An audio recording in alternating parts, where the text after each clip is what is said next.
Bom dia, como está? Fala Francisco Rosa.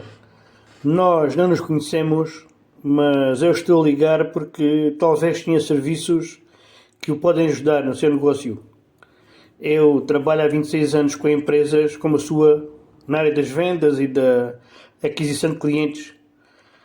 Como muitas vezes as empresas não têm tempo nem disponibilidade para estarem a par das novas técnicas e tecnologias que podem ajudar a arranjar clientes, acabam por ser prejudicadas porque são ultrapassadas pelas empresas que usam essas técnicas e que fazem mais clientes até sem gastar dinheiro. Por exemplo, a internet até tem serviços gratuitos.